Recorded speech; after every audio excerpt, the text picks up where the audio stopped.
ان کا نام تھا خواجہ محمد، نام تھا خواجہ محمد، معروف ہو گئے تھے مشکی کے نام سے، حضرت خواجہ محمد مشکی۔ یعنی جو آدمی ان کے پاس بیٹھتا تھا اسے مشکی خوشبو آتی تھی۔ تو ایک مرید نے ایک دن اصرار کیا کہ حضرت یہ خوشبو جو آپ استعمال کرتے ہیں اس کو ہم نے بھی آرڈر کرنا ہے۔ تو یہ کس دکان سے لیتے ہیں؟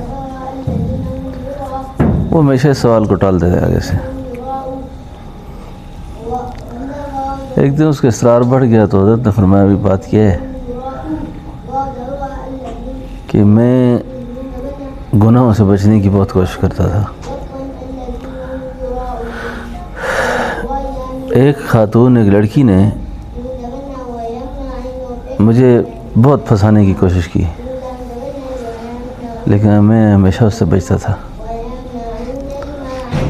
لیکن ایک دن میں کسی گلی سے گزر رہا تھا تو ایک بوڑھیا جو ہے ایک چھوٹے سے بچے کو اٹھائی کھڑی ہے اور مجھے کہتی ہے کہ بیٹا اس کو ذرا دم کر دو۔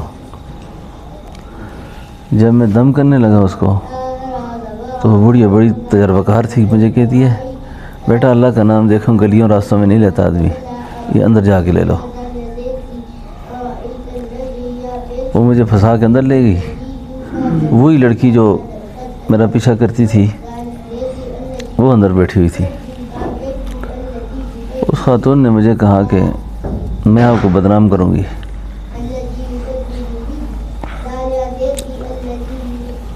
اس نے برائی پہ اس کو مجبور کیا۔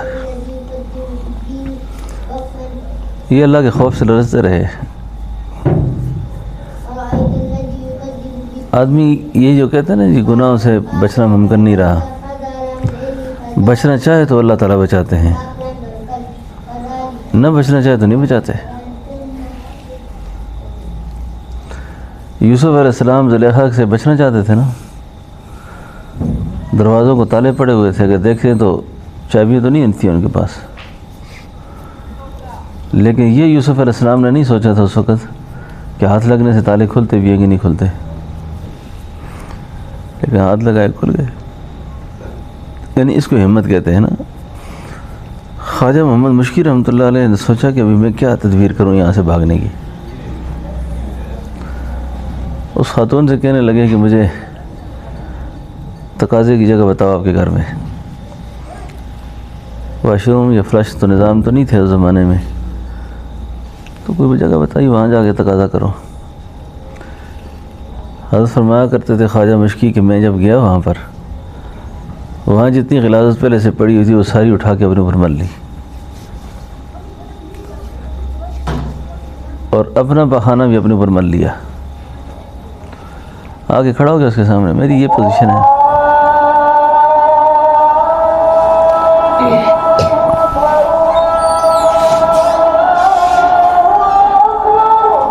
یہ ہے میری حیثیت۔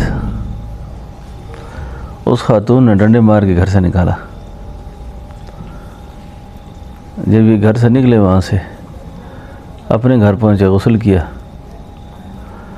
کپڑے صاف پہنے، بس جو ہی غسل کیا تو جسم سے مشک کی خوشبو آنا شروع ہو گئی۔ تو جہاں سے گزرتے مشک کی خوشبو کے ہلے گزرتے تھے، اور اس وجہ سے ان کا نام پڑ گیا خواجہ محمد مشکی، خواجہ محمد مشکی، کہ ان کی جسم سے مشک کی خوشبو آتی ہے۔ گناہ کی لذت تھوڑی دیر کی ہے، ضلالت ساری زندگی کی ہے، دنیا میں بھی اور آخرت میں بھی، دنیا میں بھی اور آخرت میں بھی۔ میں یہ محسوس کرتا ہوں کہ جس وقت انسان گناہ کے اندر نا اپنے ارادے کو شامل کر لیتا ہے نا، ایک تو ہوتا ہے کہ پاگل ہو گیا، ہوش نہیں ہے، سمجھ نہیں آئی، ایک ارادہ شامل ہے، جیسے ہم موبائل ارادے سے دیکھتے ہیں، گن دیکھتے ہیں، بدنظری ارادے سے کرتے ہیں. یعنی ارادتاً جو گناہ ہے نا، اللہ کی کوئی بھی بغاوت یعنی جان بوجھ کے، وہ تو حکیم اختر صاحب رحمۃ اللہ علیہ فرمایا کرتے تھے زہر ہے، چاہے اس کو جان بوجھ کے پیے پھر ہی مرے گا اور انجانے میں پیے.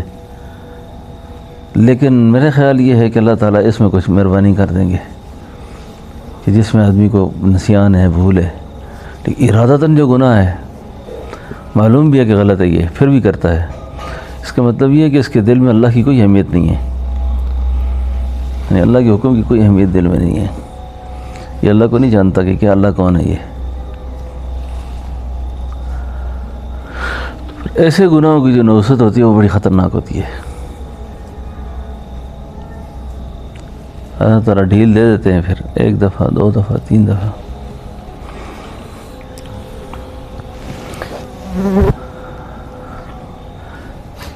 پھر جب اللہ تعالیٰ رسوائی کا فیصلہ کر دیں تو پھر اس رسوائی سے کوئی نہیں بچا سکتا. اس لیے اللہ کو حاضر ناظر جان کر زندگی گزارنی چاہیے.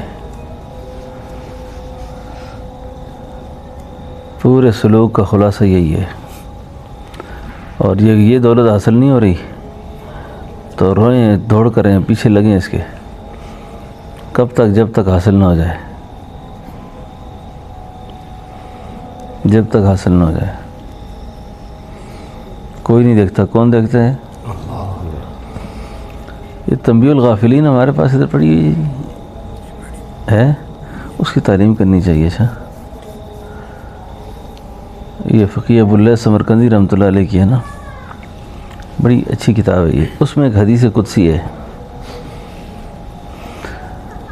اللہ فرماتے ہیں کہ ابن آدم جب گناہ کرتا ہے نا تو گناہ کے دوران عام طور پہ یہ خیال رکھتا ہے کس نے دیکھا مجھے؟ کوئی دیکھنے والا ہے؟ کوئی دیکھنے والا ہے؟ اب جب یہ یقین کر لیتے ہیں کہ کسی نے نہیں دیکھا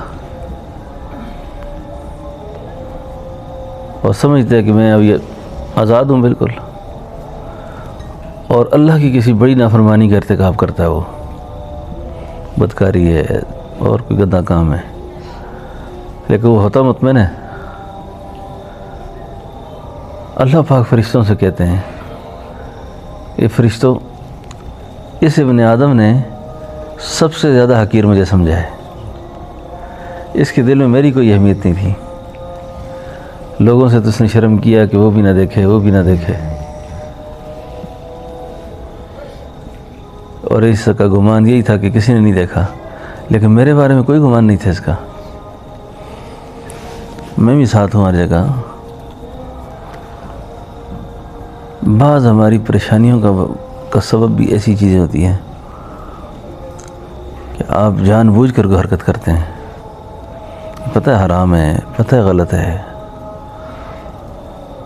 اور پھر ایک دفعہ بھی نہیں کرتے، اور پھر اس پہ اصرار کرتے ہیں، اس کو اعلانیہ تک آ جاتا ہے آدمی. پھر عجیب بات یہ ہے کہ جو اہل علم ہے نا، یہ غیبت کرتے ہیں، بہت حسد کرتے ہیں، اس کو گناہ نہیں سمجھتے، یہ بھی اعلانیہ کرتے ہیں، بار بار کرتے ہیں، اور اس پہ اللہ سے کوئی شرم نہیں آتی. اس پہ تو گناہ کا خیال بھی نہیں ہوتا کہ میں غلط کر رہا ہوں، بلکہ اپنا حق سمجھ کے کرتے ہیں. غیبت، چغلی، بہتان، الزام، کیا کہہ رہا ہوں، کوئی اہمیت ہی نہیں ہوتی ہے. میں کل اس کی مجھے کچھ پوچھ بھی ہوگی، اس کی کیا خیال ہے سر؟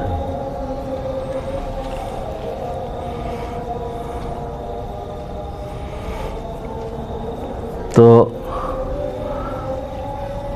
ان گناہوں سے بچنا چاہیے. زندگی کا وقت بہت تیزی سے گزر رہا ہے، کل ویرانے میں پھینک کے آ جائیں گے، پھر آگے آپ جانے، میں جانو، خدا جانے. پھر موت کے بعد تو پھر کیوں سا جی؟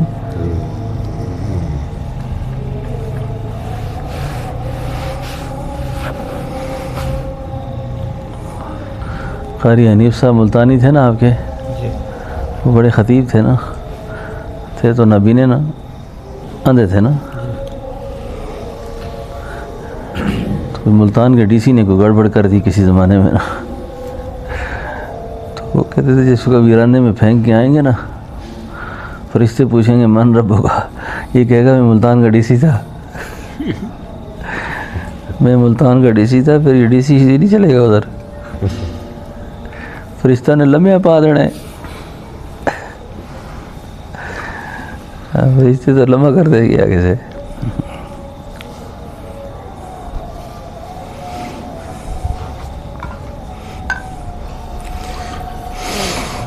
بعض گناہ، بعض عبرت کی باتیں اللہ تعالیٰ ظاہر فرما دیتے ہیں نا. کئی لوگوں کی چیزیں ظاہر ہو جاتی ہیں. اللہ سے بہت ڈرنا چاہیے. ہمارے ایک دوست ہیں، بڑے اچھے نیک آدمی ہیں، انہوں نے ایک وصیت لکھی. وہ وصیت لکھ کر میرے پاس لائے کہ آپ اس کو سواد کریں تو پھر میں اس کو کمپوز کراؤں. اس نے ساری لکھا یہ وصیت ہے، یہ وصیت ہے، یہ وصیت ہے. یہ آج تک میں نے نہیں دیکھی. انہوں نے لکھا کہ غسل دینے والے احباب کے لیے ایک وصیت جو مجھے غسل دیں. اس میں لکھا کہ خدا نخواستہ اگر میری بدعمالیوں کی وجہ سے میرے حالات ٹھیک نہ ہوں غسل کے وقت، تو میری پردہ پوشی کریں.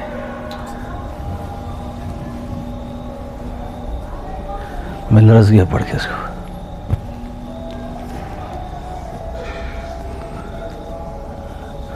یعنی میری کیفیت ایسی ہو اس وقت تو میں لرز گیا پڑھ کے اس کو. میں نے کاٹ دیا اس کو. میں نے کہا اس کو لکھا ہی نہ. لیکن بعد میں سوچ بات تو بڑی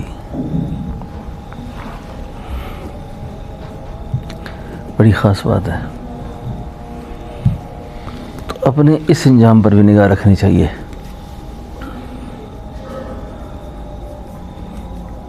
یعنی خوف اور خشیت اندرونی طور پر اتنی غالب ہو، ظاہر پہ آپ جتنا مرضی ہے جو کچھ بھی ہو، لیکن اندر سے آپ ٹوٹے ہوئے اللہ کے سامنے. جب تک کہ میرا خاتمہ ایمان پر ہو کر میرے حشر نشر سے آزادی نہیں ہوگی، مجھے قلبی طور پر اطمینان میں نہیں رہنا چاہیے. مجھے اندر سے نہ تو اپنی کسی عبادت پر، نہ اپنے کسی اچھے معاملات پر، تو کسی چیز پر بھی بندے کو اپنے آپ کو مطمئن نہیں سمجھنا چاہیے. اسی لیے کسی بزرگ سے کسی نے پوچھا کہ حضرت تصوف کس کو کہتے ہیں، تصوف کس کا نام ہے؟ فرمایا تصوف نام ہے اضطراب کا، بے چینی کا. پیر ہے وہ بھی بے چین، مرید ہے وہ بھی بے چین. مطمئن نہ ہو کہ میں بڑا کامل ہو گیا ہوں، بڑا بزرگ ہو گیا ہوں. لمحہ بلمحہ اللہ کے فضلوں کی طرف اس کی نگاہ ہو اور فضلوں کا محتاج سمجھتا رہے آخر وقت تک. کوئی اپنے باطنی طور پہ اپنے آپ کو امتیازی حیثیت نہ دے. امتیازی ایسی سمجھتے نا کہ یہ میری کوئی بڑی شان ہے، میرے ساتھ لوگ اس لیے محبت کرتے ہیں کہ شاید میں کوئی بڑا ولی ہو گیا ہوں، بڑا نیک ہو گیا ہوں. میں نے اپنے عزیز صاحب رحمۃ اللہ علیہ کی مجلس میں ایک آدمی کو روتے دیکھا، بوڑھا. وہ بار بار کہتا تھا عزیز صاحب کہ بھروسہ اشنائی دا، کہ بھروسہ ڈر لگدا بے پرواہی دا. کی بھروسہ اشنائی دا، ڈر لگدا بے پرواہی دا، ڈر لگدا بے پرواہی دا.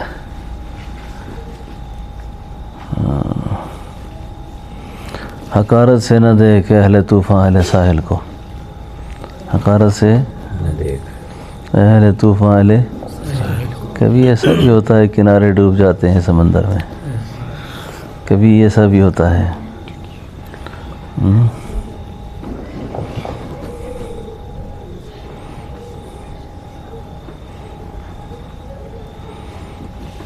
ٹھیک ہے نا فقیر؟ اللہ اکبر.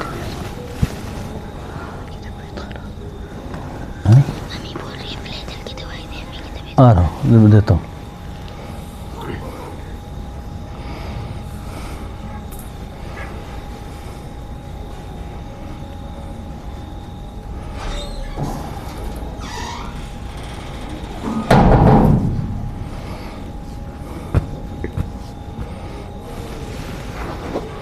ساتھی نے وضو کرنا ہے؟ کسی نے وضو کر لے، وقت کم ہے.